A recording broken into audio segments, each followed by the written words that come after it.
All right, hello everyone. Welcome. People are still signing on, but I think this is a decent time to get started.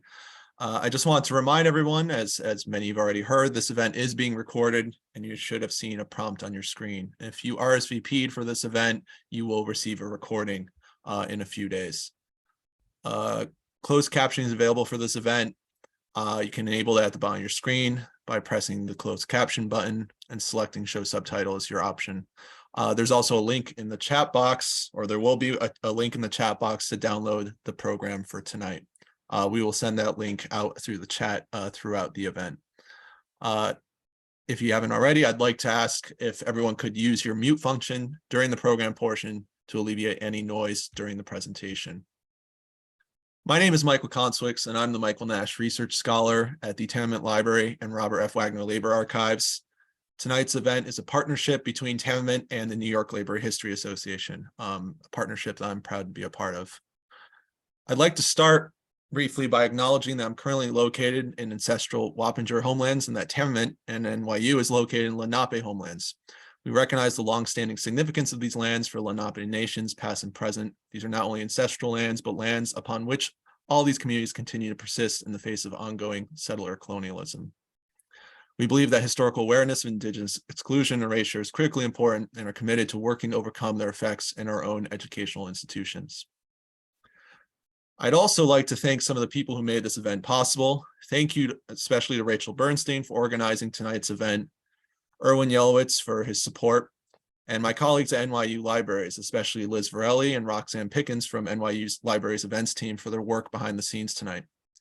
I'd also like to thank Tement's head curator, Shannon O'Neill, for her support of tonight's event.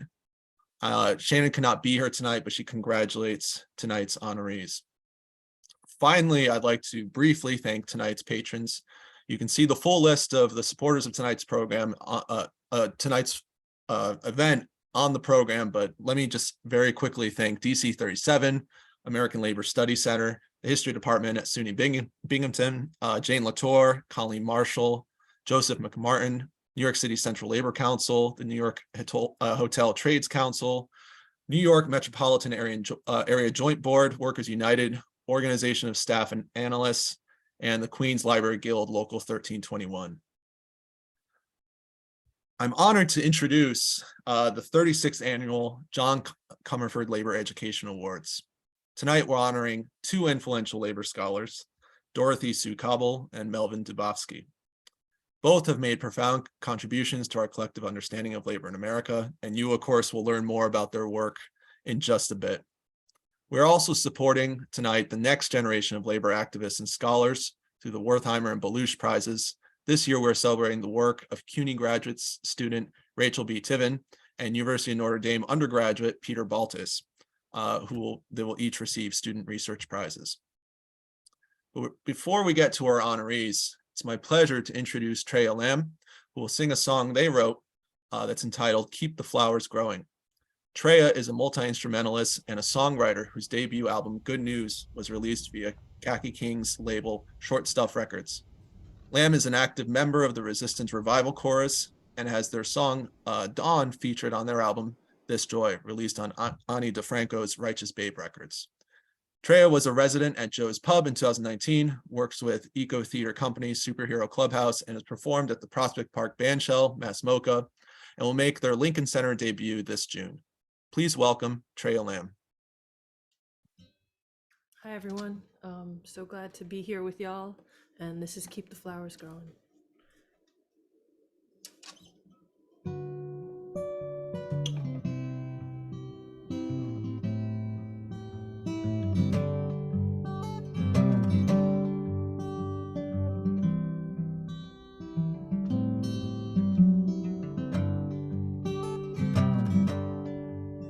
I will keep the fires burning till you come home. Oh, I will keep the fires burning till you come home. I know the cold wind's been blowing with no signs of slowing. And I will keep the fire's burning till you come home.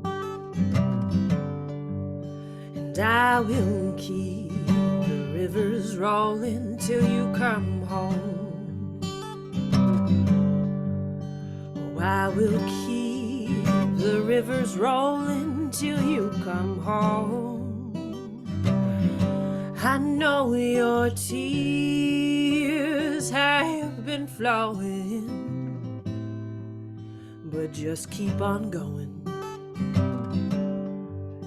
And I will keep the rivers rolling till you come home.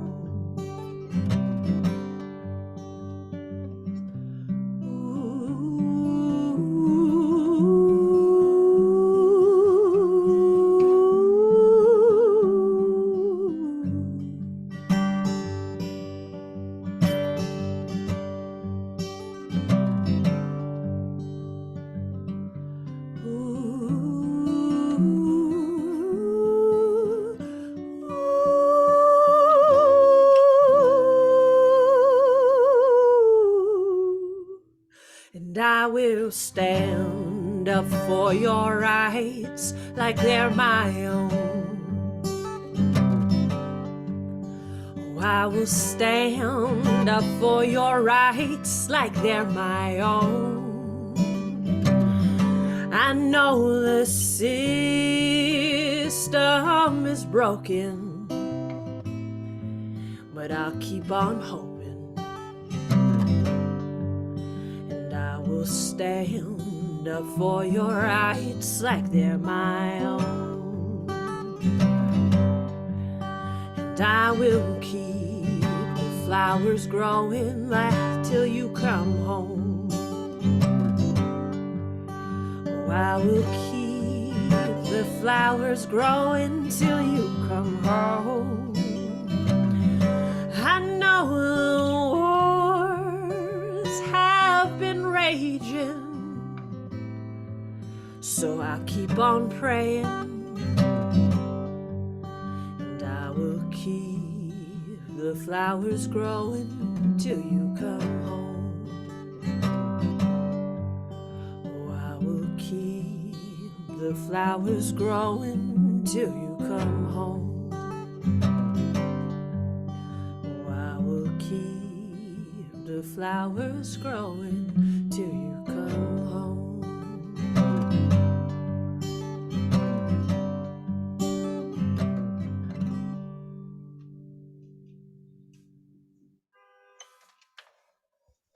Thank you. Thank you, Treya. That was wonderful. Next, I'd like to introduce two scholars who will say a few words about tonight's event, Sean Wilentz and Erwin Yellowitz. Sean Wilentz is the George Henry Davis 1886 Professor of American History at Princeton. He's the author of many books, too many to name here, on 19th and 20th century American social and political history, including his most recent one, No Property in Man, Slavery and Anti-Slavery at the Nation's Founding. Erwin Yellowitz, as many of you know already, is the president of the New York Labor History Association, longtime friend of Tammet Wagner, a professor emeritus of history at City College, labor historian, and longtime leader of the Professional Staff Congress, whose records are, of course, here, or not here, but at the Tammet Library at NYU. Sean will speak first, and then Erwin. Okay, well, thank you, Michael, and hello, everybody. It's an honor and a delight to be here, in part just to celebrate my colleagues, friends, mentors, co-conspirators, both Mel and Dorothy Sue, but especially under the name of John Comerford. And I'm going to say just a few words about John Comerford and then turn it over to Erwin. Comerford is an extraordinary figure. As a professional historian, we're told you're never supposed to, so fall in love with any person or so despise any person that you lose your sense of proportion in history. And I've tried to do that, but there are two exceptions. One is I can't help hating John C. Calhoun no matter what happens. And anything I write, you will see that the Mephistophelian character in everything is John C. Calhoun. I'm sorry, I've tried, I can't do it. The person I can't help admiring, though, is actually John Comerford. And that might sound strange because he's not, a household name. but he was in the 1830s, at least if you were, in the right neighborhood. He is, I think, deserves to be known as not only the greatest labor leader of his time in New York City, but I think in the United States. Beginning with a career that began in 1829 with the Working Man's Party, and then going all the way through to the 1850s when he joins up with the Lincoln Republicans. And in between that, he had an extraordinary record as the head of the General Trades Union in New York, as a member of the National Trades Union, as an activist, as a leader. He was extraordinary for all of those things. He was a newspaper editor. He edited the Union, the great labor paper, one of the great labor papers of the 1830s. But beyond that, he was an intellectual. He was a labor intellectual. It was Comerford more than anyone, I think, who figured out how the values of the American Revolution, the ideas of the artisan republic, were changing, were under stress, and how new class alignments were emerging. And he understood all of those things in terms of the revolution. It was he more than anyone else, I think, who articulated a vision of labor and labor's rights that would continue on all through the 19th century into the Knights of Labor and beyond. It was Comerford, I think, as much as anyone, perhaps more than anyone, who articulated that. So as an activist, as an organizer, as an extraordinary union man, as an abolitionist, as an anti-nativist, there's not a good cause you can see, you can imagine of this period that John Comerford was not involved in, and not a bad cause that he stood up against. That's an extraordinary record in itself. So I'm just so pleased that Mel and Dorothy Sue are being honored. He's a high standard to match, but if anybody could match it, it's Mel and Dorothy Sue. So I'm very happy to be here with them. And now I'll turn it over to Erwin.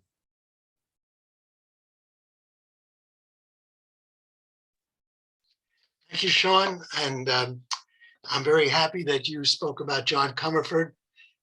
Each year I have the pleasure of talking about him and bringing him to people's attention.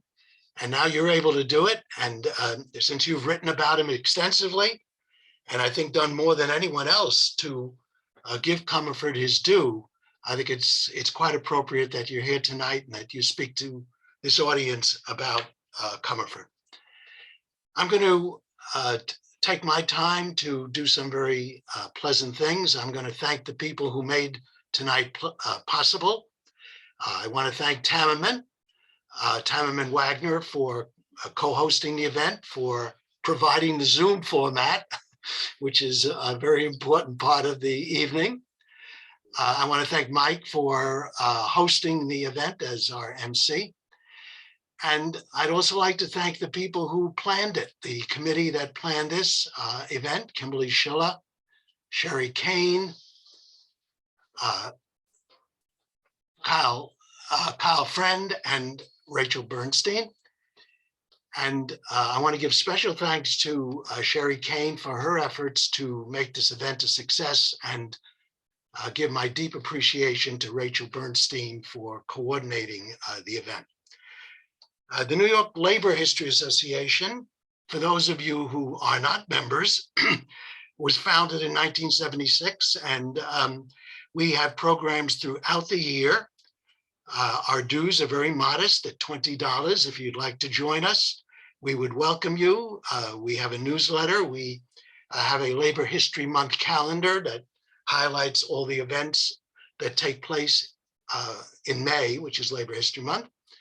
And we send to our members timely notices of our events. So if you'd like to join us and find out more about us, please go to NewYorkLaborHistory.org, NewYorkLaborHistory.org. Now, later on in the program, we're going to have a tribute to Larry Carey. And he was a founder of the New York Labor History Association, and it was Larry who proposed this annual event and argued that we should name it after a little known but important labor leader. And this led us to John Comerford, the leader of the first labor movement in the United States in the 1830s. He had been largely forgotten, and it was our purpose to restore him to his proper place in history. And one of our board members, Keith Danish, believes that we should know more about Comerford, the person, as well as Comerford, the label leader. And he's taken on trying to do that. He contacted Professor Wilentz, and with his help, he has found some very interesting personal details. We're trying to reach the descendants of Comerford. We believe there are some. We have not succeeded yet, but Keith is working on that. And he discovered that Comerford is buried in Greenwood Cemetery, the historic cemetery in Brooklyn. And but unfortunately, his grave has no marker. So Keith is convinced the historian of the Greenwood Cemetery to put a marker on the grave, and it will be done early next year. So it's our purpose to restore a little bit of Comerford, the person, as well as Comerford, the label leader. So thank you very much. Thank you, Sean, for being with us tonight. And I'm going to turn it back to Mike.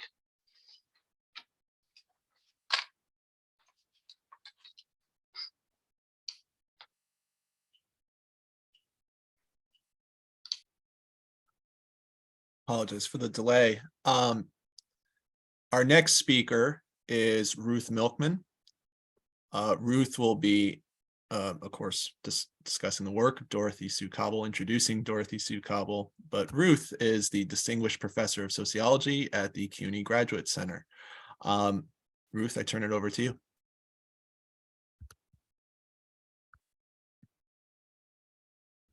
You're muted, Ruth. Oh, okay. Thank you.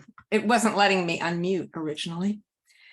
I wish we were together in person, but apart from that, I'm delighted to be part of this event tonight. And it's a great pleasure to get to introduce my old friend, Dorothy Sue Cobble, who most of you are familiar with. But it's also one of these occasions that makes one feel one's age. I've known Dorothy Sue since her salad days when we were both graduate students long ago in the 1970s. At the time, she was working on what would become her first book, which was based on her dissertation, Dishing It Out, published in 1991. At this point, in the late 1970s, women's labor history was really a new field. And so she was on the ground floor and very rapidly became a leading scholar in this area. I don't really have time to go into all the gory details about her work, but I'll just hit on some of the highlights. She's written a series of books and edited a couple others that have transformed debates in the field about the relationship between gender, work, and organized labor. So the first one, Dishing It Out, besides having the all-time greatest book title, no offense to anyone here who likes their own book titles, but I personally think it's perfect. So perfect, by the way, that another author sort of stole it for a different book about restaurant workers. But anyway, Dishing It Out really transformed our understanding of long vilified craft unions. When this work was a dissertation, I remember it was called Sisters of the Craft, which I think, it's not as good a title, but in some ways, pinpoints that contribution. And it shows how waitresses deployed craft unionism very effectively to advance their interests in, well, mostly in the early 20th century. On this topic, I can't resist sharing with you a story about an experience I had with Dorothy Sue one time in New York City back in the days when there was still something called the Carnegie Deli. Many of you may know it. We went there for a meal and she said to me, Ruth, you know how you tell if a restaurant is unionized? It's the age of the help. And we were being waited on by an elderly gentleman. Well, he was probably the age I am now, but at the time he seemed really ancient to me. His hands were sort of trembling as he gave us the food. Well, anyway, so this is because unionized workers are not as likely to get fired for their declining abilities. So anyway, Dishing It Out was the sort of foundation of everything that followed. The next blockbuster from Dorothy Sue was a book called The Other Women's Movement, published in 2004, which really transformed our understanding of the years between the first and second waves of American feminism and exposed very critically the links between the mid-20th century labor movement and the second wave. There's a lot more to say about that, but I don't have the time for that. You should read it if you haven't.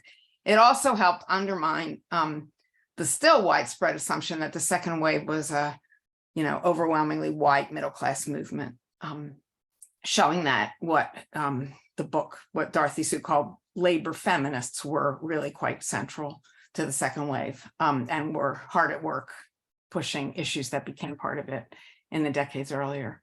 And now, just last year, she's put out another blockbuster book called We the Many, which mostly deals with the earlier part of the 20th century, but extends the vision of labor feminism, now called full rights feminism in the new book, onto even more spacious terrain, exposing the influences on the founding generation of American labor feminists of transnational connections, and documenting the global reach of the movement.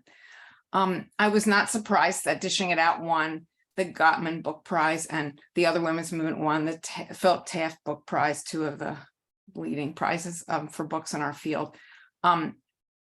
We the Many is just making its way into this arena, but I'm sure it will win wide acclaim as well. So you may ask, what were the roots of this extraordinary historical imagination?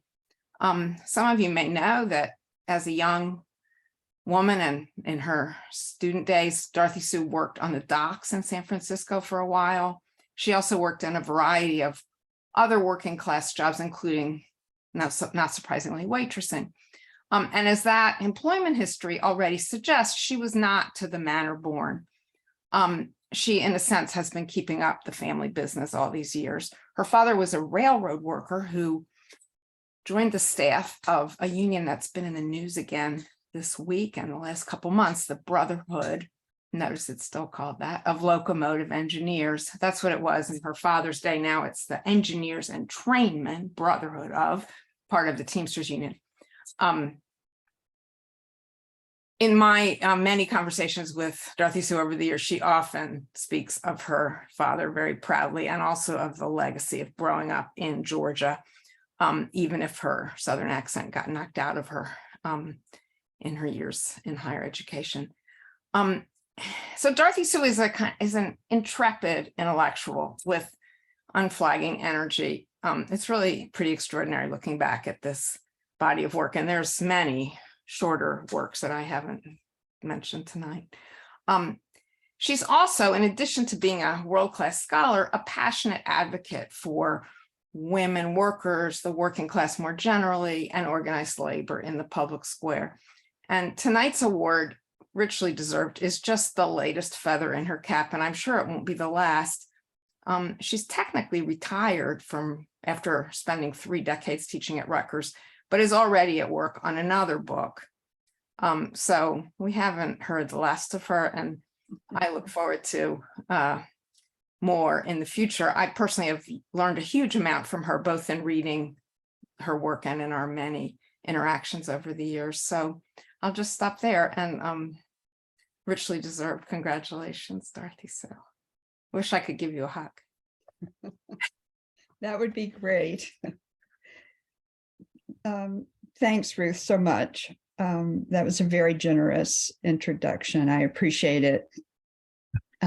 Really, your friendship and also your own extraordinary example as a labor scholar have meant so much to me intellectually and personally all these years. So thank you. I want to also thank Rachel Bernstein and the many others of you who put in the time and effort to make this event happen. I'm really honored, and I'm thrilled to receive the Comerford Award from the New York Labor History Association. And it's great to share the honor with Mel Dubofsky. He's a scholar I've long admired, and he's really an inspiration to us all. it's especially meaningful to me to be recognized by the two groups that are co-hosting tonight's event, the Labor History Association and the Tamiment Library and Wagner Archives. I admire the work you do to enhance the power and dignity of American workers. And I really applaud your model of a big tent community where labor organizers, writers, educators, archivists, activists can come together, share strategies, and learn from each other. My own work has actually benefited enormously from your energy and insight. I think that started with my first visit to the Wagner Archives in 1984, when Deborah Bernhardt was the director then. And she just stepped right up. She didn't know me, but she adopted my dissertation project as her own. And we ended up spending a week together in the basement of the Hotel Trades Council. And we emerged with some long lost treasures. One document that sprang to mind when I was thinking about that was this blood-stained 1932 minute book from the Waiters and Waitresses Local 1. And it was a relic, I later came to understand, of the bloody fight over gangster control of the culinary unions during the Prohibition era.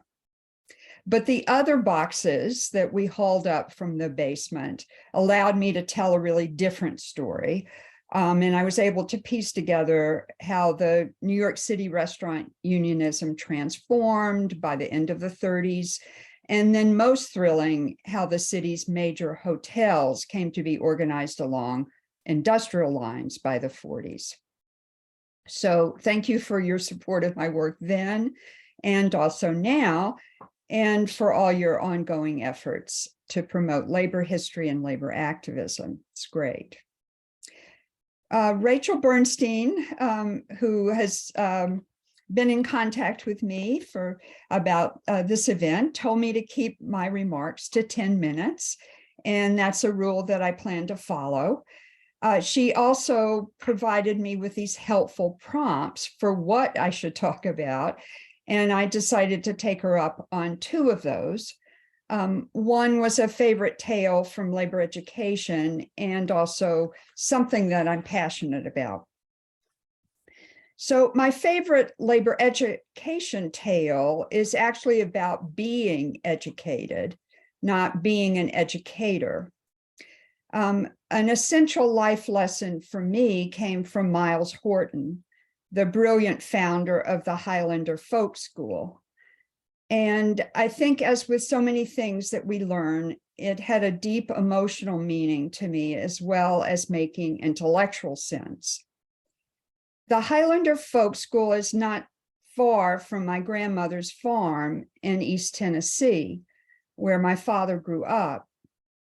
And as luck would have it, one summer afternoon in 1979, Miles Horton and I ended up sitting on his front porch at the Highlander Center in two very comfortable rocking chairs looking out over the Smoky Mountains. And at one point he turns to me and he says, don't worry about having all the answers. I don't know how he knew that's what I worried about a lot, but he said, don't worry about it. No one has all the answers. Remember, each of us has a piece of the puzzle, and only as the pieces are put together will we understand the whole. Your job, he said, as an educator is to bring your piece to the table and encourage others to do the same. I've carried his advice with me ever since. It had a radical democratic premise that I really appreciated. It was the belief in the value of each of us and of our collective wisdom.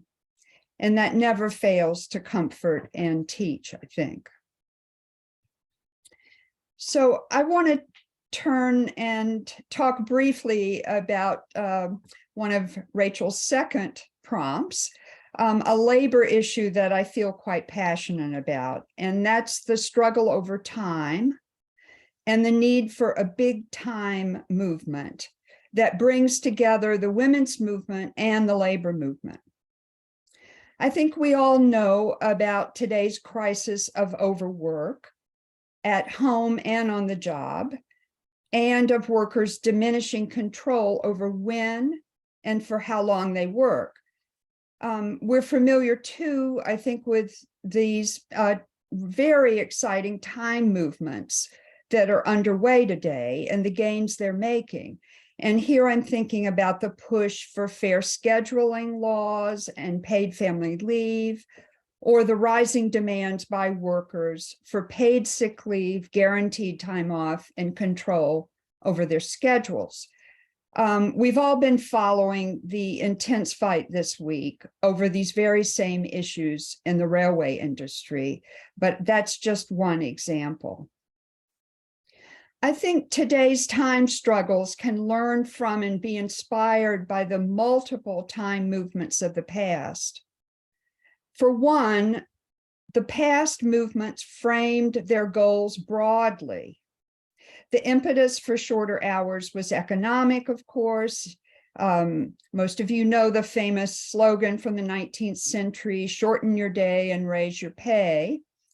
Or as a later AFL pamphlet explained, if one worker desires work and cannot find it, the hours of labor are too long. But the time movements of the past also couch their demands as moral, political, and social. The Boston carpenters, who launched a citywide strike for the 10-hour day in 1835, they made that clear. They argued that without time for education, reflection, and civic engagement, the American experiment in democracy was doomed. Social reform depended on time away from employment, workers argued. No revolution was ever made by long hour men, Sam Gompers once said. The right to health, safety, and control over one's body were fundamental as well.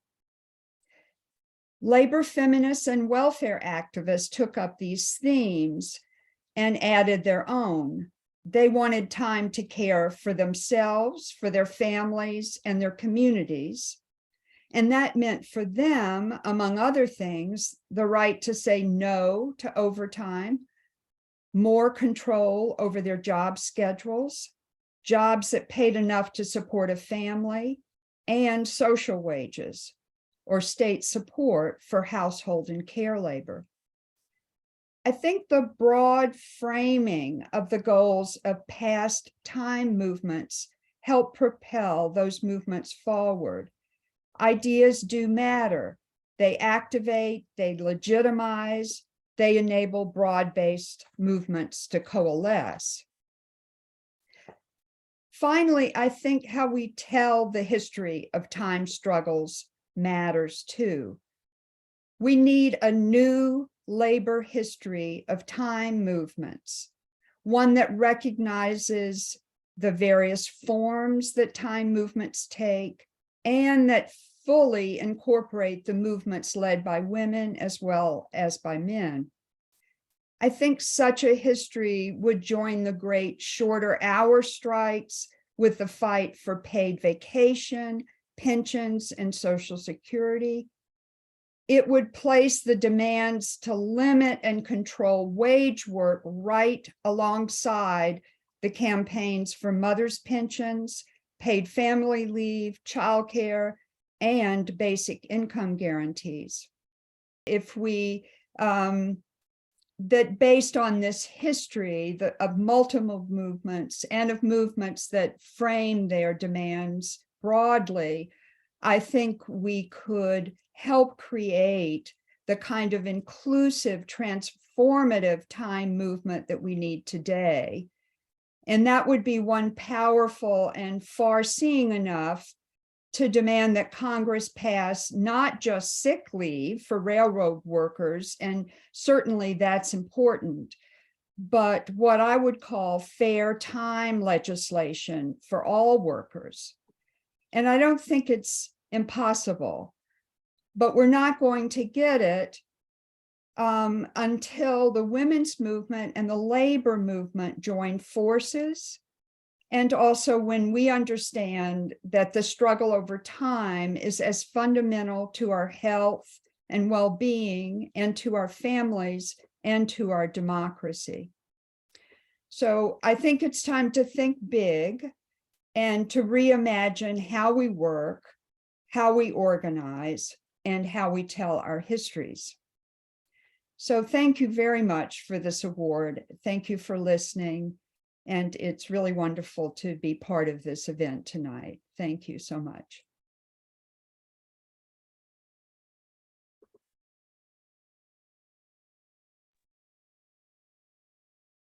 Thank you, Dorothy, and apologies once again for the interruption. Yes, thank you. It's my pleasure to introduce Brian Greenberg, who will be introducing our next recipients. Brian is the Professor Emeritus of History at Monmouth University. And actually, I forgot to mention this prior to introducing Ruth. Both Ruth and Brian, and then later on we'll introduce Joshua, are all former recipients of the Comerford Award. So I just feel like we should mention that. But Brian will present awards to Rachel B. Tiven and Peter Baltes.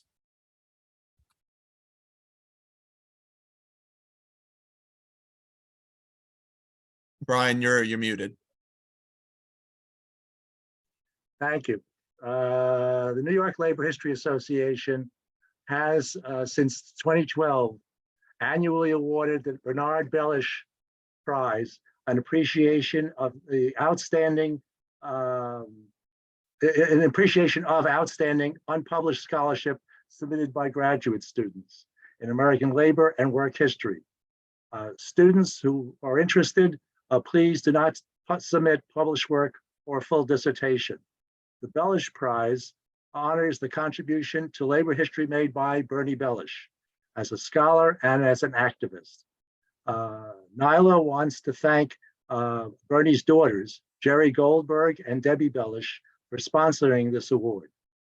To recognize serious study in American labor and work history among undergraduate students, NYLA has since 1987 awarded the Barbara Wertheimer Prize for the best unpublished research paper written during the previous academic year. Again, students who are interested, please do not submit an essay of more than 50 pages. The Wertheimer Award honors the contribution of Barbara Wertheimer as a leading labor educator and scholar. Both the Bellish and Wertheimer Prizes provide an annual award of $250 for the best research paper written during the previous academic year. An abstract of each paper will be posted on the NYLA website. I encourage all graduate and undergraduate students to submit their work. Entries will be evaluated on the basis of scholarship and literary merit. Entrants should send their paper to me, Brian Greenberg, at my email address, which is bgreenb, which is BGREENBE @monmouth.edu. The deadline for the 2023 awards is July 1st, 2023. After careful consideration of the entries submitted for the 2022 awards, the committee, Barb Wexler, a 2021 Comerford Award winner, and I chose Rachel B. Tiven of the CUNY Graduate Center for her paper, The Women Themselves, Working Women Opposition to Protective Labor Legislation in New York, 1913 to 1921, for the 2022 Bellish Prize. Tiven has written a probing study of the organization of the Equal Opportunity League in New York, which opposed the Federal Industrial Commission laws that would have prohibited night work by women. Focusing on women printers and streetcar operators, she offers an excellent study of a debate that continues to this day, and we've heard some of it this evening, between those who supported protective legislation and those who worked for equal rights for women. The Wertheimer Prize is being awarded to Peter Baltes for his essay, An Occupied Ally, the U.S. Army Defeat of the 1919 Steel Strike in Gary, Indiana, and the Colonial Origins of Domestic Surveillance State. An undergraduate at the University of Notre Dame, Baltes has investigated the role played by the Bureau of Military Intelligence in breaking the strike by the Gary steelworkers. The direct and bloody intervention of the federal government was an early example of military support on the side of capital. He views this policy growing out of the colonial attitudes by military leaders towards strikes in the Philippines. Each student will now formally accept their awards. Rachel will be the first to speak, to be followed by Peter. Rachel. Thank you so much. It's such an honor to be recognized in this company. I'm really pleased to be here with one of my teachers, Ruth Milkman, and with other scholars whom I admire so much. Dorothy Sue Cobble's work has helped shape my thinking about women and organizing, and it's such a privilege to have heard her teach tonight. I'm a proud CUNY student, and so I'm honored to receive the Bellish Prize, as Professor Bellish, both Professor Bellishes actually were CUNY professors. And I also want to say a word about Barbara Mayer Wertheimer's book, We Were There. It's my 1977 paperback, which was one of the first books that I read about working women. And honestly, it's still one of my favorites. Her detail about women in the typographical union helped set my course on this project. So in very brief, this article began when I was in law school, and I read Muller versus Oregon, the Supreme Court case which exempted women from the Lochner regime. And I wanted to know if any working women had objected to the demeaning language used to justify protective labor legislation. And if so, what did they do about it? So very little had been written about the printers and streetcar workers who were the genesis of an organization called the Women's Equal Opportunity League. The printers were fired from their overnight jobs in 1913 when New York banned night work for women. The streetcar women were fired when that law expanded to include them 6 years later. And they devoted the rest of their lives, the next 3 and 4 decades, to winning industrial equality for women. They left no papers that I have yet found, though I did find letters from 2 widowers saying that their wives' organizational papers were destroyed. But I found detail about their campaigns in the papers of the Typographical Union at the New York Public Library, in the papers of the New York Women's Trade Union League, to whom they were a constant source of irritation, in the records of the Factory Investigating Commission at the State Archives, and in many Brooklyn and Manhattan newspapers. This missing chapter in labor history shows working class women contesting progressive reformers' ideas of what it means to be a good mother. It also gives us a chance to watch women's political strategy change in direct response to winning the vote. And it restores working class women to the story of feminist conflict about the ERA. Thank you very much for this honor.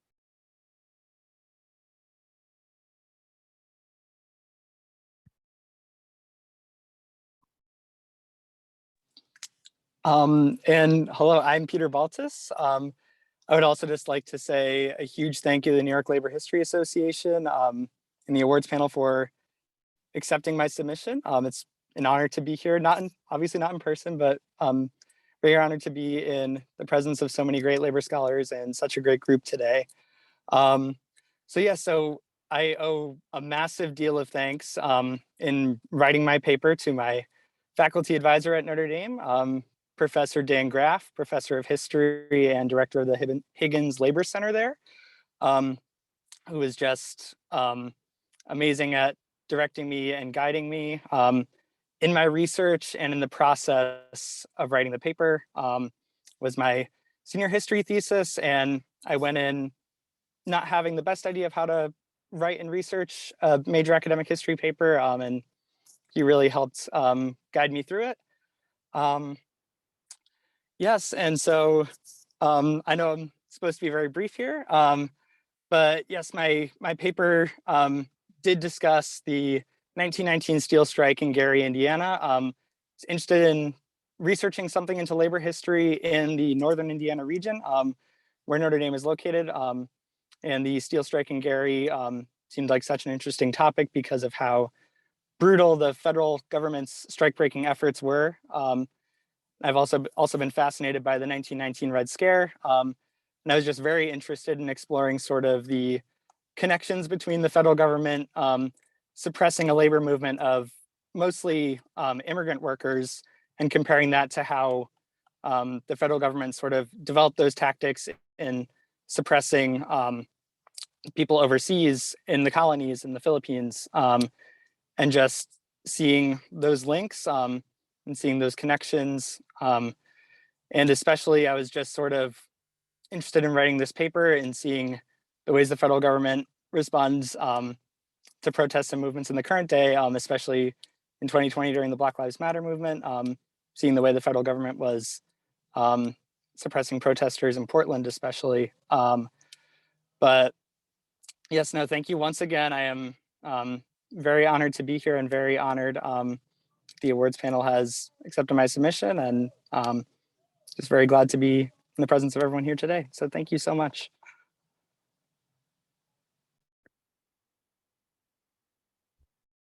Thank you, Peter, and congratulations again to both Rachel and Peter. Next, it's my honor to introduce Joshua B. Freeman, who of course is a distinguished professor of history at Queens College and CUNY's Graduate Center. Joshua will be introducing our next recipient of the Comerford Award, Mel Dubofsky. Joshua, I turn it over to you. Thanks a lot. It's just a tremendous honor to introduce Melvin Dubofsky as a co-winner of the 2022 John Comerford Labor Education Award. I just can't think of anyone who more deserves this recognition. For well over a half century, Mel has been one of the foremost scholars in the United States of the history of labor, and also one of our most important labor educators. It's not an exaggeration to say that Mel was one of a handful of scholars who created the field of labor history as we know it today. When he received his PhD from the University of Rochester in 1960, the study of labor barely existed within the academic field of history, with almost no labor history courses taught in colleges or universities, very few academic books published on the subject. It was almost as if workers as workers did not exist in the past. And to the extent that labor history was being discussed at all, it was really largely by either economists or outside the academy by leftists and kind of labor enthusiasts. Well, Mel, along with other pioneers, Herb Gutman, David Brody, David Montgomery, within a decade, this group, changed all that by bringing the methods and the questions of historical scholarship to the study of labor and showing how the history of labor was essential if you want to understand the history of the United States. And by the early 1970s, they had made labor history one of the most exciting fields, not just of historical study, but of all the social sciences and humanities, bringing in legions of students and scholars to it, including myself. I was one of those people that was drawn by the excitement that Mel and his colleagues helped create.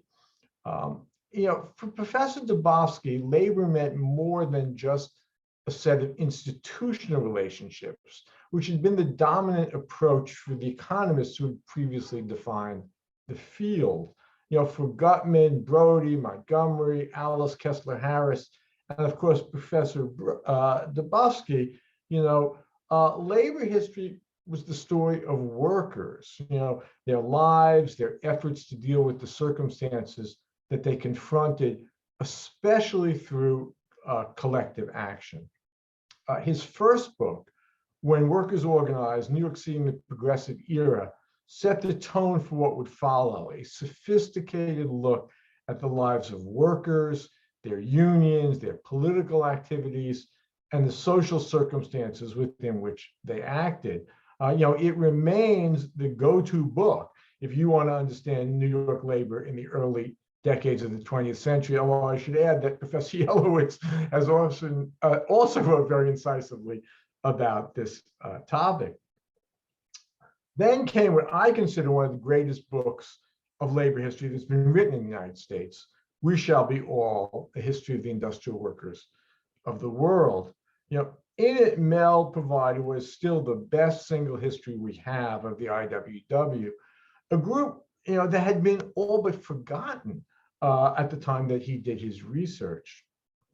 But more than that, he brought to life the many worlds of labor in the early 20th century, from the mills of Lowell, Massachusetts, to the wheat fields of the West, to the iron mines of the upper Midwest, and populated them with an extraordinary cast of characters, from Big Bill Haywood and Elizabeth Gurley Flynn to anonymous miners, timber workers, longshoremen, and bindlestiffs. If Mel had stopped there, he still would be considered, one of our greatest labor historians. But so much more came afterwards.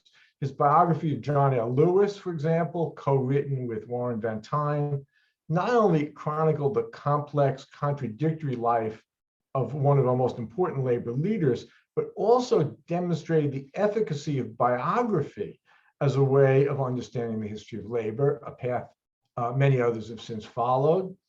The State and Labor in Modern America looks very deeply at what I think Mel convincingly argues is the central relationship that has defined the modern labor movement. And on I could go. Mel's contributions, though, were not just as a scholar. They were very much as an educator, too. For decades, as distinguished professor at SUNY Binghamton, he taught thousands of undergraduates, thousands about labor history and about all kinds of other history, too. And on the graduate level, trained historians who themselves became the leaders of our field. I'm sure that some of them will be winning this award themselves. He also actively worked to bolster the institutional basis for the study of labor. For many years, he served on the editorial board of Labor History. He was also active in the New York State Labor History Association, or hosts tonight. The very first time I ever saw Mel speak was at a convention of the New York Labor History Association. I was still a graduate student. It was very thrilling to see Mel Dubofsky, give a paper. In the era before, this goes way back, but in the era before the internet, Mel also helped make primary sources available to all of us by editing these large microfilm collections of documents, which brought together these massive documentary source bases that otherwise none of us would have been able to make use of. His books remain on syllabi of labor history courses all across the country. I use them more times than I could ever remember, and always great success. And he's still at it, writing about labor and legal history today. I think we all owe a great debt to Melvin Dubofsky, truly one of the pioneers of our field. And it is my great pleasure to introduce him as the 2022 recipient of the John Comerford Labor Education Award.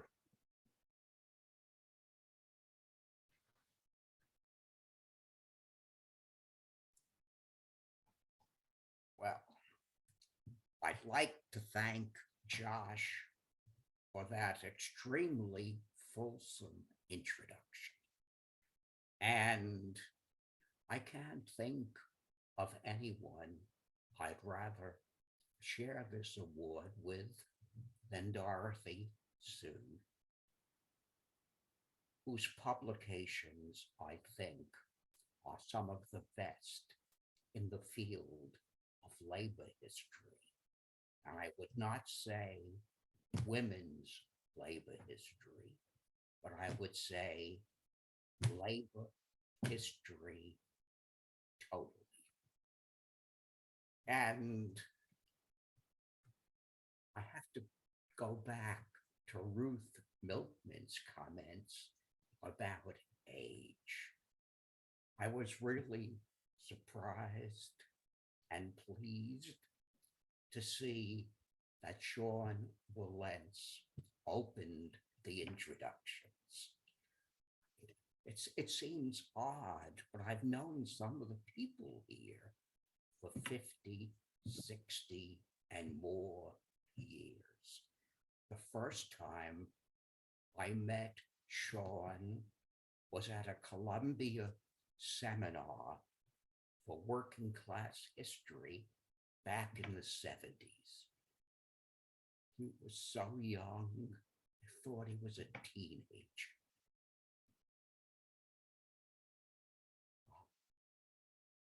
I've known Erwin Yellowitz probably for more than 60 years.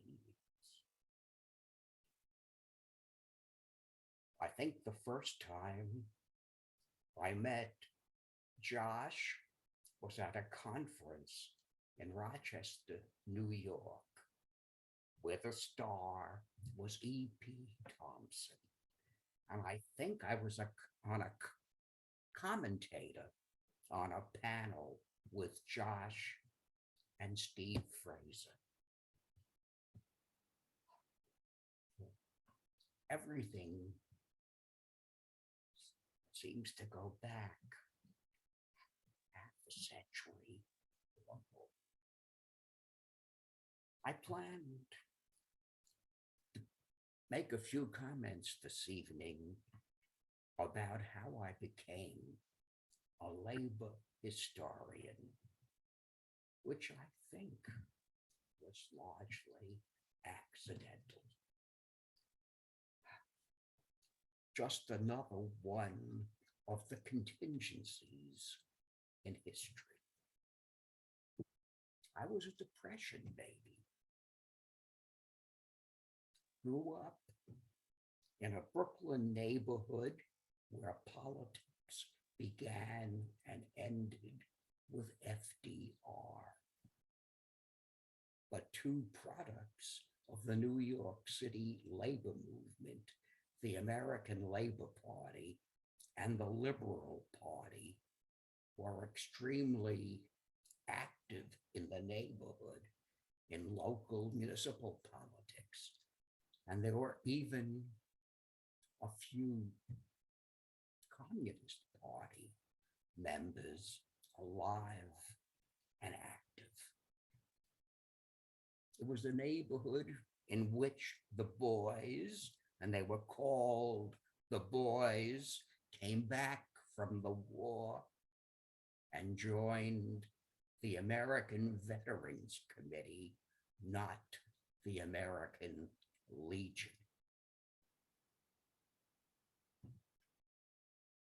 By the time I went to high school, an all-boys high school, but the most integrated high school in the city back in the 50s, Boys High School in the center of Bedford-Stuyvesant.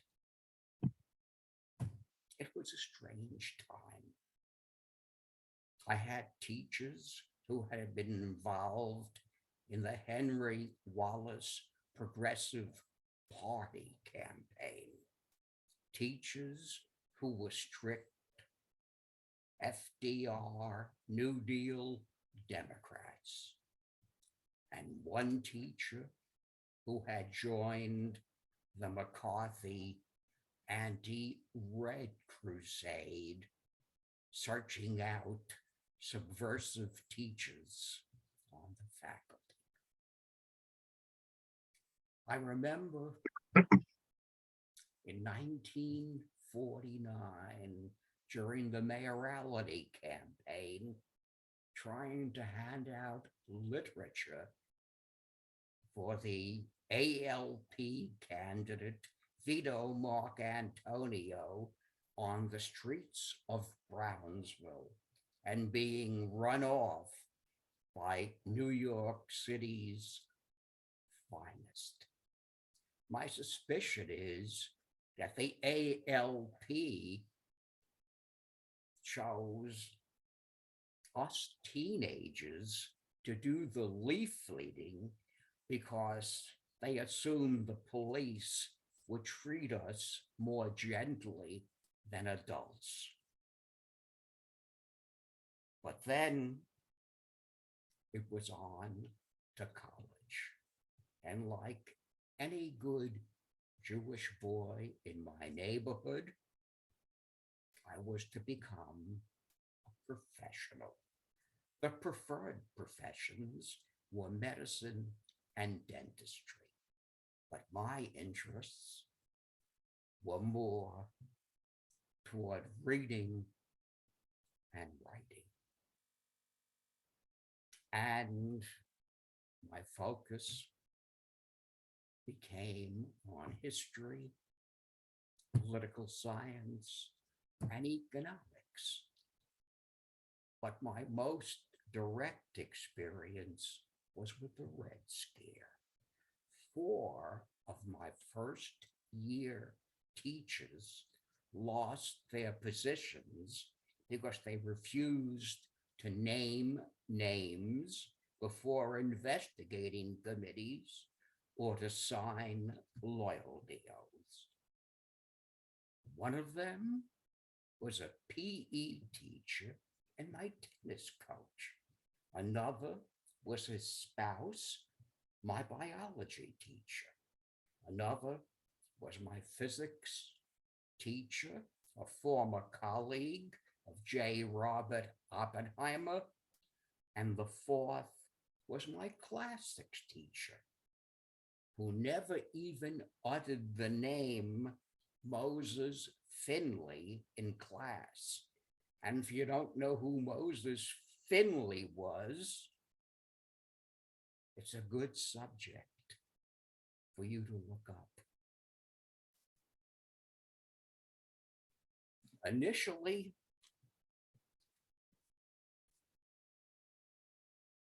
I was in the Air Force, ROTC, because it was the age of the Korean War. Conscription still existed, and college students were deferred to a point. It was also, and I was young, I entered college at 16, and it was on the lip of the jet age, and there was something romantic and attractive about being a jet pilot. But after my second year, when the Eisenhower administration came into office, Eisenhower did something that no other executive did in the post-World War II era. He cut the defense budget substantially. And in Air Force ROTC, only pre-flight candidates could advance. I aced all the flight exams, but I had terrible allergies back then. And if you had allergies, you could not go on to flight training. So that was the end of my ROTC. Instead, I was on a path to become an attorney. And I was a reader for one of my political science professors who was completely blind, but was an eminent scholar. And he was putting me on a fast road to Harvard Law School and then a federal clerkship. He had a whole strain of students who had previously followed that path, and he had personal connections with Harvard Law faculty and federal judges. But I became particularly enamored of faculty on the history department. And so I became a history major. And in my senior year, I and two of my close friends did a 1-year special research fellowship, I guess you could call it that, with the department's chair and its most eminent scholar of American history, a man named Arthur Charles Cole, a Civil War historian. But, back then, give you an indication of how ancient I am, that period of US history was yet to be called Civil War, and Reconstruction was called the Middle Period. And my assignment had been to do research on what were called the conscience Whigs. That is, the anti-slavery Whigs, primarily the ones concentrated in New England. So I thought I was going to be a middle period historian. Off to graduate school, applied to Princeton, Yale, Wisconsin, and I assumed I was going off to Wisconsin. That December, the American Historical Association met in New York. And as is typical, faculty in the area basically composed the local arrangements committee. They used students to do some of the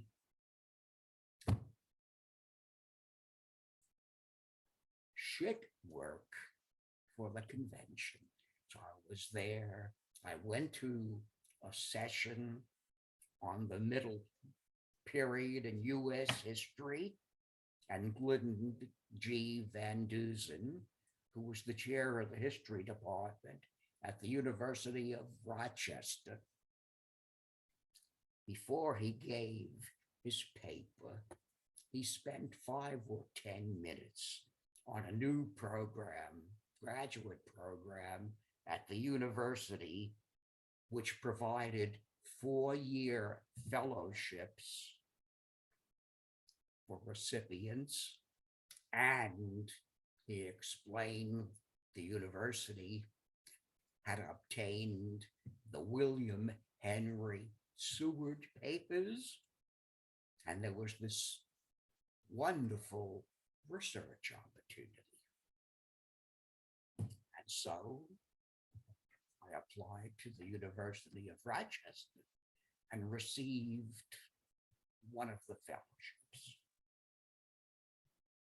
To study under Van Dusen, who was then in the midst of writing the book for what was called the New American Nation series on the Jacksonian era. And for 2 years, I did research on the era of Andrew Jackson. In fact, one of my earliest publications, not in labor history, was on Daniel Webster and the Whig theory of economic growth. But when I was in graduate school, the two big new history books were Kenneth Stamp's The Peculiar Institution on Slavery and Richard Hofstadter's The Age of Reform. I don't know how to explain it quite, but Hofstadter could write history like almost no other American historian back then. And I was intrigued by the book and also puzzled by why workers and labor had almost no role in his, call it, history of American reform. So I said to myself, there must be something happening with working people on all these issues. Let's take a look. And so I chose to look at what was happening in New York City in the Progressive era. My dissertation director remained the Jacksonian historian Van Dusen. I just went off on my own.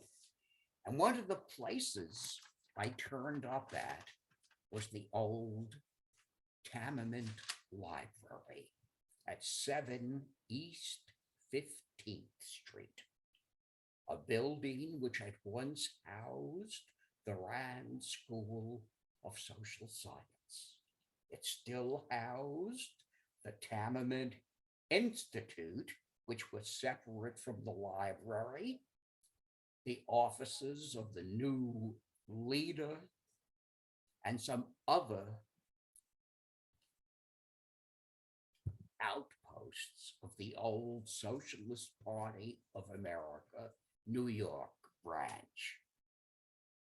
In the Tamiment Library, I remember all around busts and portraits of Morris Hillquit, Maya London, and of course, Eugene Victor Debs.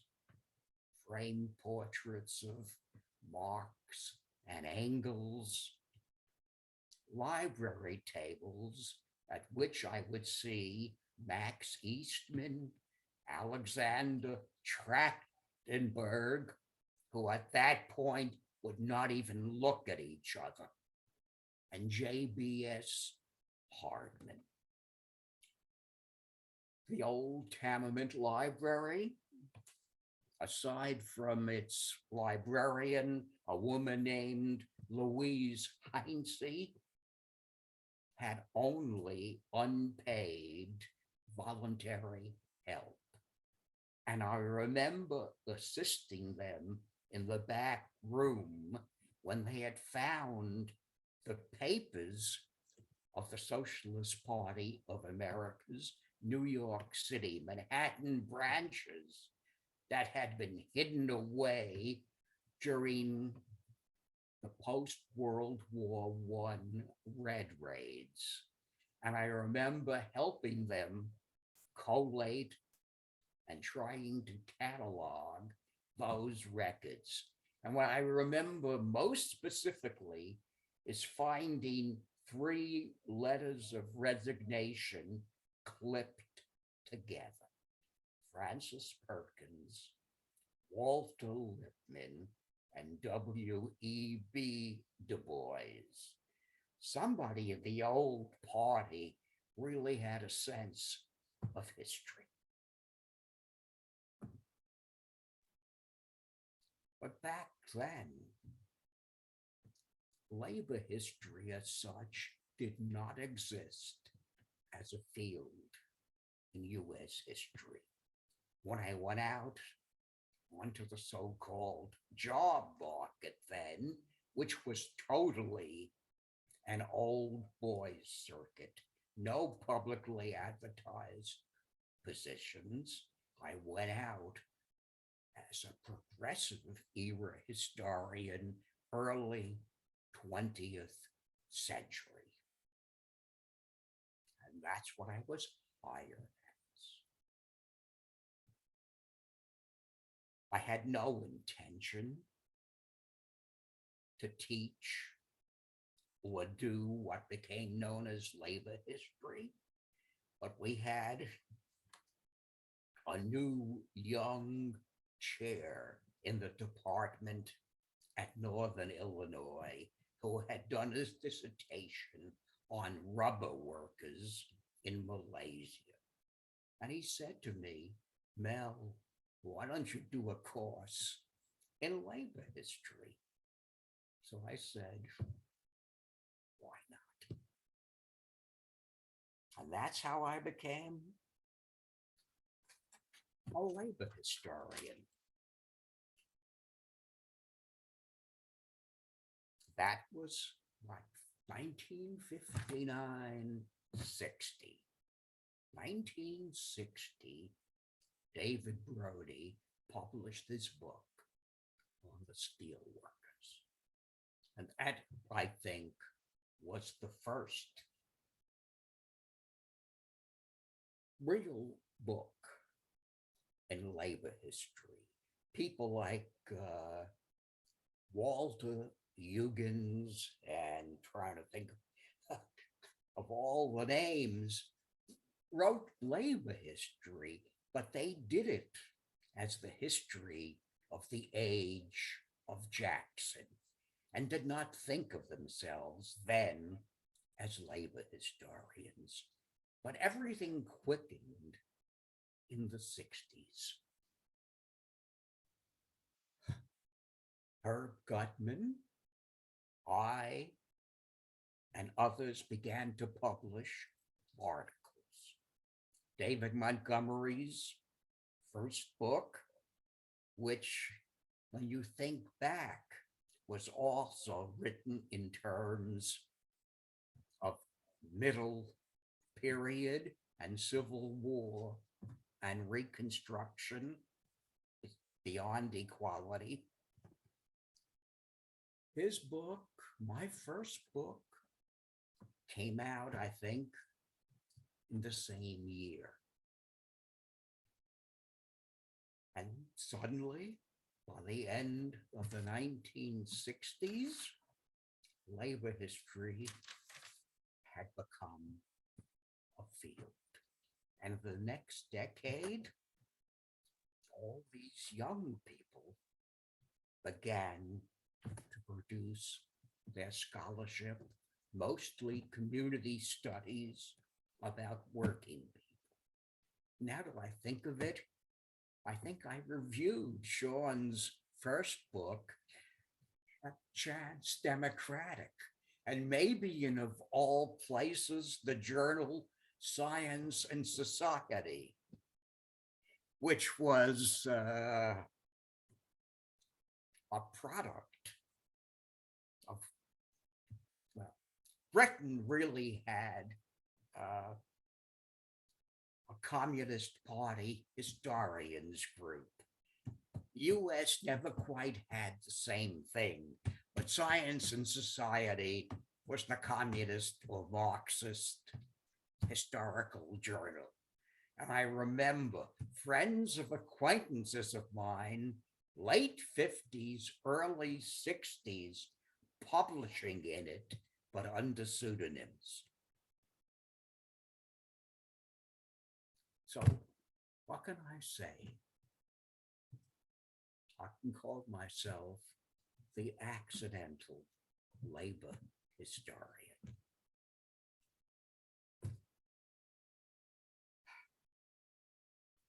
What else can I say?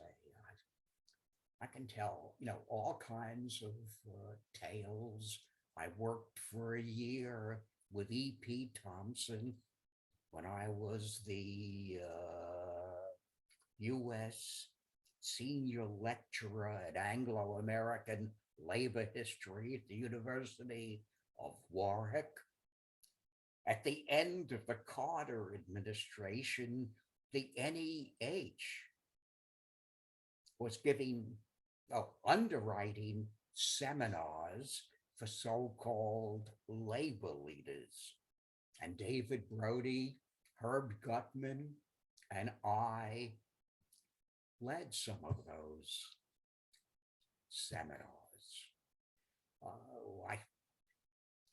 I could go on, but I've said enough for now.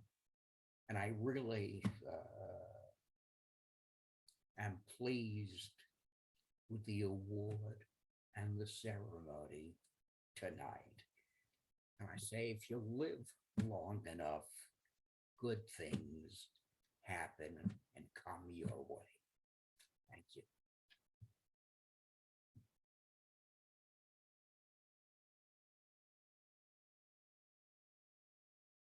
Thank you, Mel. That was very moving. Thank you. It's my pleasure now to introduce a very important friend of Timmerman and a key contributor to our archive, John Bloom. He'll offer a tribute to Larry Carey. John?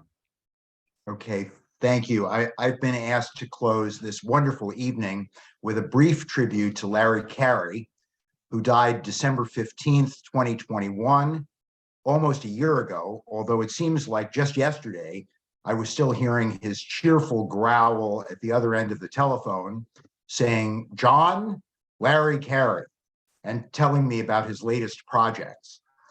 He was a friend of almost 40 years, and as many of you know, past president of the New York Labor History Association, a Comerford Award winner, and a labor lawyer representing a range of unions from Hospital Workers Local 420 to TWU Local 100 to Teamsters Local 707 to the RWDSU. He took special pride in representing and strategizing with the most exploited workers, such as the clerks at Ticketmaster and the car wash workers, or car washeros, as they called themselves. He worked for years for Judith Vladek's firm, and then he set out on his own to set up a practice with Walter Kane, who I believe had been a student of Larry's in a Cornell labor law class, was encouraged by Larry to go to law school, and then became his law partner at their firm, Carey Kane. Larry's roots were in working class New York. He attended Brooklyn Tech, and he was president later of its alumni association. He went to Brooklyn College, where he was very involved in the movement against the Vietnam War. He spent a year as a public school teacher and also was an organizer for the United Storeworkers RWDSU, working for the great Ida Torres, whom he always cited as his mentor in the labor movement. Larry was also, as much as anyone, responsible for getting the New York Labor History Association off the ground. In 1976, if my memory serves me correctly, he somehow got Governor Mario Cuomo to issue a proclamation declaring May Labor History Month that year. We've been celebrating Labor History Month ever since. I'm not sure whether Larry originated the Comerford Award, although Erwin says that he did. I'll take your word for it. But some here may recall that for the first years of the award, the ceremony was held in the elegant second floor premises of the Bar Association of the City of New York on West 44th Street, which Larry Carey arranged. As he might have said, nothing's too good for the working class or for the labor movement. Larry cared deeply about labor history, and he played a big part in establishing the Robert F. Wagner Labor Archives at Tammany Library in the late 1970s. He tells that story, wonderful article published in, of all places, American Communist History in 2013, which I reread today and recommend to all of you. And I believe that Shannon or Michael can send it to you if you are interested. And I would just urge all of you to read it. It really, it just captures Larry's spirit so well, and you really hear his voice in the telling of this great story, some of which has been recounted tonight by Professor Dubofsky and others. So it's been a long evening. I think I'm going to stop there, and thank you all Thank you, Larry, and thank you, all of you, for your attention.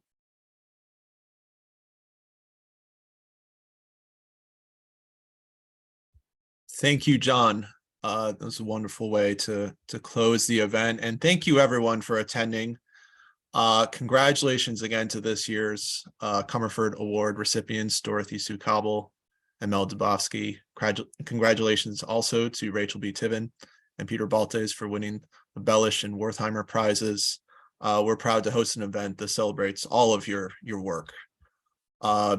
Before I sign off, I just want to remind everyone that the New York Labor History Association provides a lot of free programming all year long. So please donate if you have not already done so to New York Labor History. And also please join the organization. I'd also like to remind everyone that the Tenement Reading Room is now open. Our wait for appointments is now down to 1 week. After an 8-week wait earlier this year, but we are open and we will be hosting both online and in-person events in 2023. So make sure you pay attention to our email list. I'll close it off again with some music, and thanks for being here. Thank you so much.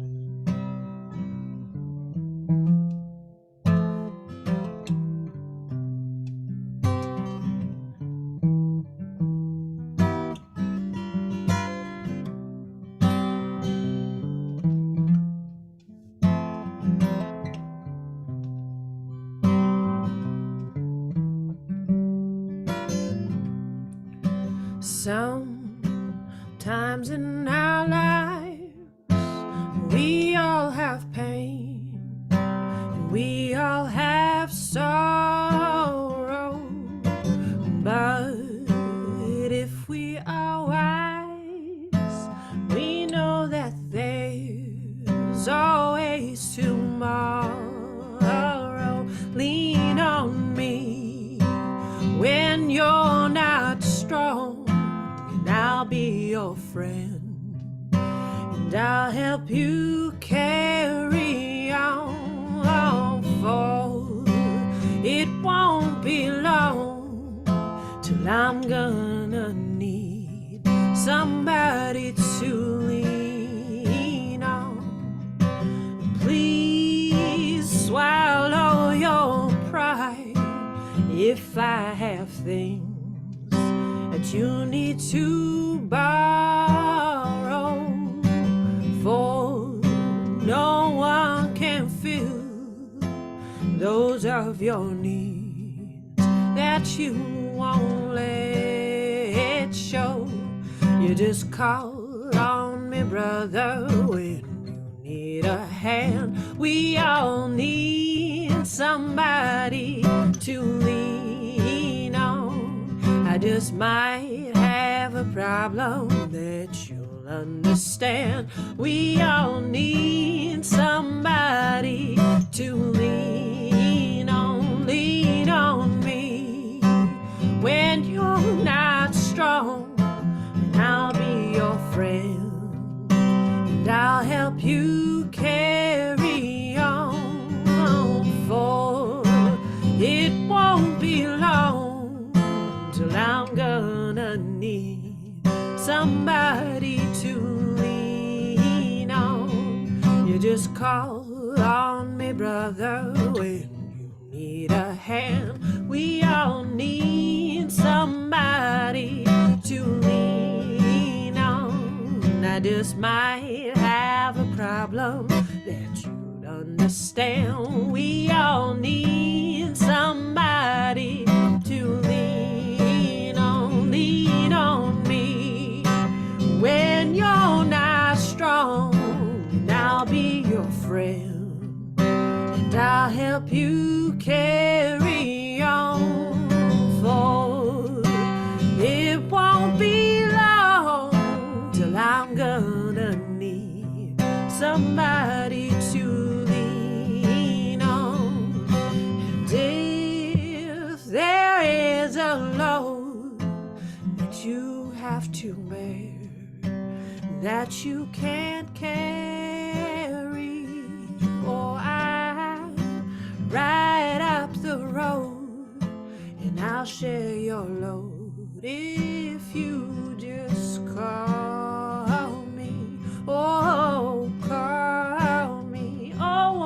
just call me. Call me. Thank you. Have a good night, everybody. Thank you, Thank you Chair. so much.